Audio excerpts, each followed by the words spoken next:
अत्याचार के बारे में भी प्रेमी जी और बहन राखी जी ने आपको विस्तार से बताया।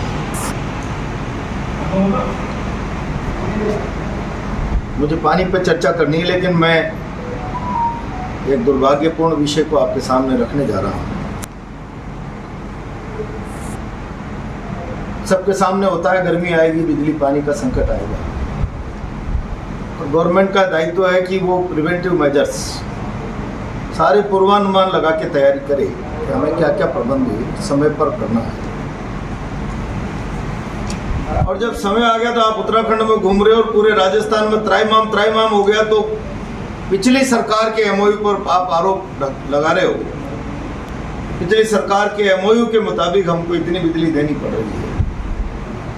आपके पास अनुमान थे कि ये बिजली एमओयू के तहत देनी है, और उसके बाद हमारे पास एक्स्ट्रा इतनी रिक्वायरमेंट होनी है, क्यों नहीं आपने उसके प्रबंध किए? राजस्थान इस आधार पर रूल इज प्रोसेस, शासन सतत प्रक्रिया है। आज आप एमओयू करके जाएंगे, उसकी पालना करना आने वाली हमारी सरकार होगी तो उसकी जिम्मेदारी होगी, और आज जो कल हमारी सरकार ने एमओयू किया उसकी पालना करना रूल शासन सतत प्रक्रिया है। कोई मिनिस्टर उसको बदल नहीं सकता। जनहित में लिए गए फैसले आप ये कहकर खाल नहीं बचा सकते कि पिछली सरकार की बिजली चुकानी पड़ रही है। जितनी बिजली की रिक्वायरमेंट राजस्थान को है, समय रहते पूर्वानुमान लगाकर इस राजस्थान की सरकार ने क्यों नहीं प्रबंध किया? क्या 5 महीने में दिवालिया हो गए? क्या आपके पास शासन का प्रबंध की कोई व्यवस्था नहीं है? प्रशासनिक मशीनरी आपको अनभिज्ञ रख रही है कि राजस्थान में क्या क्या चुनौतियां समय रहते सामने आने वाली है, क्योंकि आप तो नए नए हो। शासन प्रशासन की एबीसीडी आपको आती नहीं है। अभी तो उत्तराखंड घूम रहे हैं आप, जब राजस्थान को आपकी सबसे ज्यादा जरूरत है। और इसीलिए मैं चार्ज फ्रेम कर रहा हूं कि ये सरकार 5 महीने में ही राजस्थान की जनता का विश्वास हो चुकी है। मैं भले हार गया हूं पैसे की और प्रशासन की ताकत के कारण, लेकिन राजस्थान की जनता ने 11 नहीं 50,000 से नीचे 4 सीट और 15 सीट कांग्रेस के पक्ष में जनादेश का मन बनाया। 15 सीट पर कांग्रेस के पक्ष में। पानी क्या व्यवस्था है? गर्मी में पूरे जिले में त्राईमाम हो रहा है। क्या आपके पास ये अनुमान नहीं थे? मौसम विभाग लगातार कह रहा था घोर तापमान बढ़ने वाला है, पानी का क्राइसिस होने वाला है। हमें लोगों को पानी पहुंचाना है, पेयजल का समुचित प्रबंध करना है। आज आंवली रोजड़ी में 1,500 लोग चक्का जाम करके बैठे हुए हैं ना, 1,500 लोग। यानी आप फेल हो गए। आपकी अव्यवस्था के खिलाफ लोगों को पीने का पानी मांगने के लिए सड़क पर आना पड़ रहा है। इससे बड़ी सरकार के लिए कोई जिल्लत की बात हो सकती है? पानी पिलाओ। अरे आप रोजी रोटी का प्रबंध करोगे नहीं करोगे लोगों के लिए, ये तो अलग विषय, लेकिन पानी बिजली के प्रबंध में लोगों को सड़कों पर आना पड़ रहा है और आप बिल्कुल नकारा जैसे जवाब दे रहे हैं। पूरे जिले में पीने के पानी का गांव का प्रबंध करने में सरकार फेल हो गई। टैंकरों में दलाली हो रही है, और दलाली आप जाकर देखिए आज किस बात का झगड़ा हो रहा है। आंवली रोजड़ी में जो टैंकर जाते हैं भाजपा कार्यकर्ताओं के घर पे खड़े हो जाते हैं।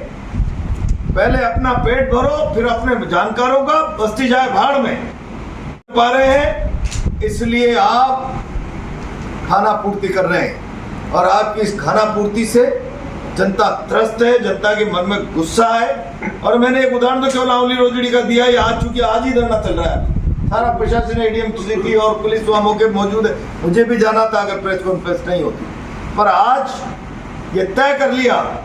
आप कितने व्यवस्था करने के बजाय लोगों को पुलिस और लवाजमार ये ले जाके दबा कर आवाज बंद करने की कोशिश कर लो। 10 दिन में आप सुधार कर लीजिए। चुनौती पूर्वक हम कह रहे हैं 10 दिन में सुधार करिए। 10 दिन में अगर ये आवाज आना बंद नहीं हुई, पानी पानी पानी, कांग्रेस पार्टी आर पार की लड़ाई लड़ेगी, आर पार 10 दिन। और मैं फिर चेता रहा हूं 10 दिन तारीख 8 तारीख है तो 18 माने, आप मान करके चलिए।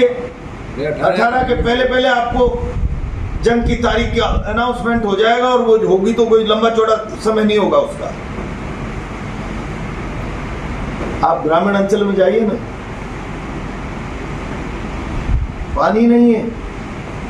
बड़े बड़े दावे जल जीवन मिशन में हर घर नल से जल, नल से जल, कहां जल है? त्रयमाम हो रहा है, सरकार फेल है। और मैं एक और बात कह रहा हूं, किसान हाड़ौती की अर्थव्यवस्था की रीढ़ की हड्डी है। चंद दिनों बाद आसमानी बारिश नहीं होती है तो हाड़ौती के धान के किसान को चंबल के नहरों के पानी की जरूरत पड़ने वाली है। उसने बीज लगाना शुरू कर दिया है। पिछली बार पानी के अभाव में धान के किसान को नुकसान उठाना पड़ा। इस समय चंबल में पर्याप्त पानी है। बहराज में, जवाहर सागर में, राणा प्रताप में, गांधी सागर में सरकार की अनदेखी के कारण धान के किसान का नुकसान हो जाए, बर्बाद हो जाए, उसकी आजीविका पर संकट आ जाए, आजीविका पर। ये कांग्रेस पार्टी किसी भी सूरत में बर्दाश्त नहीं कर सकती, किसी भी सूरत में। इसलिए हम चेतावनी दे रहे हैं, चेतावनी। समय रहते प्लान चौकआउट करे। डिविजनल कमिश्नर, सीएडी कमिश्नर, बरसाती पानी नहीं आया तो हम हाड़ौती के धान के किसान को समय रहते पानी इस तरीके से उपलब्ध कराएंगे। चौकआउट करें 10 दिन, और नहीं तो लड़ाई में हमारा यह भी एजेंडा होगा। हम किसी भी सूरत में पानी, बिजली और सिंचाई से उपेक्षित राजस्थान के किसान को चौराहे पर खड़ा नहीं छोड़ सकते। हम पूरी ताकत से उसके साथ खड़े हैं, उसके साथ लड़ेंगे। और आज हमने केवल शासन को चेतावनी के लिए, समझ लें, समय रहते आपका सिस्टम फेल है। आप केवल सत्ता में आने के बाद भी जो मोदी जी का अभी तक 10 साल में पुरानी ने क्या किया, पुरानी ने क्या किया, वो तो राग अभी